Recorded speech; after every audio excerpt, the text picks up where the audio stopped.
So, is multi-level marketing worth the effort? It's a really good question to ask yourself.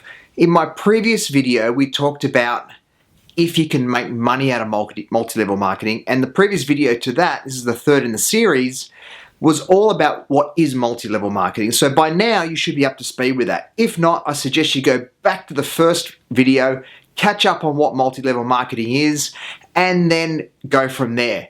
But let's assume you've seen those videos. Now, is multi-level marketing worthwhile? You have to ask yourself a couple of things. Number one, is the products that you're going to be selling something viable? Is it something that's going to actually take off? Is it something people want? Is it something you're going to feel comfortable selling? Now, make no mistake, you are going to be selling products.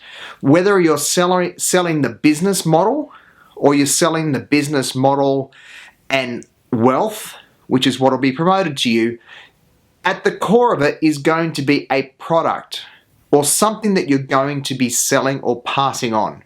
It's the same principle from every business that you look at in relation to multi-level marketing or direct marketing or person-to-person marketing, network marketing, whatever you want to call it. It's going to be the same principle. There's a core product that will be what you're selling.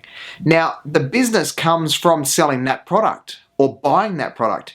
So first of all, you've got to ask yourself, is that product something I'm comfortable selling? And if it is, if it's something you believe in, if it's something that's going to be, you're going to be enthusiastic about, yes. Second thing is the business model viable? Meaning, what you have to do, is it achievable? Can you actually make money out of what you're going to be doing? And if the answer to that is yes, now you've ticked two boxes. Now the third thing you have to ask yourself is, what am I going to get out of doing this? And if you're looking at building wealth, is it possible? Is it probable? You've got to ask yourself those questions. Third thing is, am I going to develop myself by doing it? Now what I mean by that is, the process of multi-level marketing and recruiting people and talking to people and networking and building those layers that you have to, and then obviously as it develops, mentoring, leadership, all those things, public speaking. If you want to develop that about yourself, then multi-level marketing provides a good platform for that. It actually does. Because you are actually put in probably the worst of the worst environment and then asked to succeed. And what I mean by that is you're going to be asked to go and call people on the phone, arrange a meeting, set up a meeting, sit down with them, go through the business plan, go through the products, go through what it is they're going to be doing, and trying to recruit other people to do what you're now doing. That's a tough ask. And you're going to have to get used to rejection, because that's what you'll get with multi-level marketing. Now, if all those things tick your boxes and you're still in, then I'd say to you, have a go at it. If all those things tick your boxes and then you start questioning, can you do this, should you do this, all that, I'd say to you, perhaps there's another way. What you will get out of attempting multi-level marketing is you will get some resilience, you will get an understanding of sales, you will get understanding of the sales process, you will develop a toughness about you, and you will develop some core principles that you will learn if you were in a sales environment. And I mean a reps role or some sort of role where you will be out calling on people from a daily basis.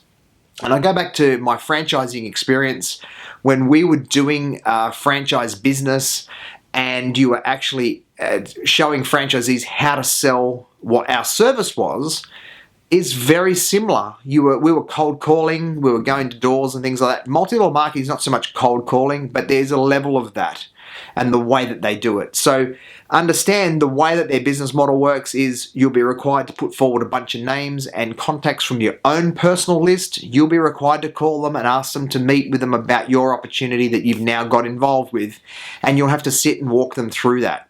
Now, if you recruit them, then you're going to have to help them do the same thing. If you don't recruit them, you're going to ask them for their list, and that's going to be your next foray into building your network, you might actually recruit their friends that you never even knew but were referred to by them if they're not comfortable in getting involved.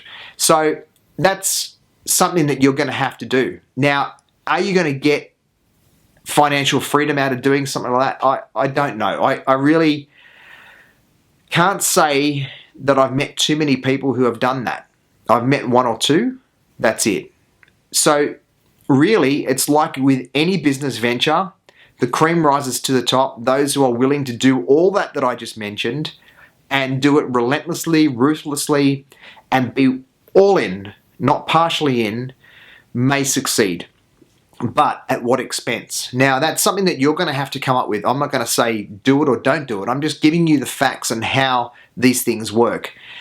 From a personal development point of view, if it's a solid process and there's a solid teaching program around it, you may come out of it with skills that you never had to start with.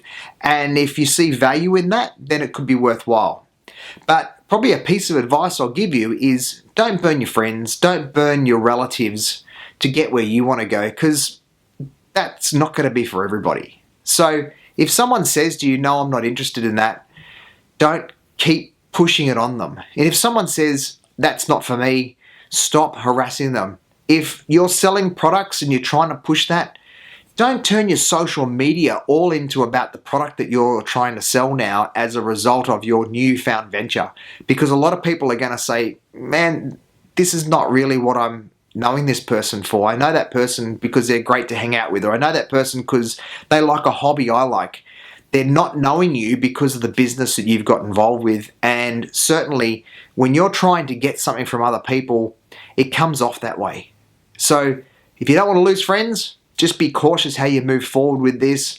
But if all those boxes aren't ticked for you personally that I mentioned before, maybe it's something that is not worthwhile for you. And can you achieve that personal development without a multi-level marketing business? The answer is yes, you can. And some of my other videos will show you that. There's more to come when I start talking about my top 5 books to read, my top 5 personal development processes, and I'll get into that. But at this point in time, you've got to start weighing up, is multi-level marketing worthwhile for you? That's an answer to a question that you can only deliver, not me.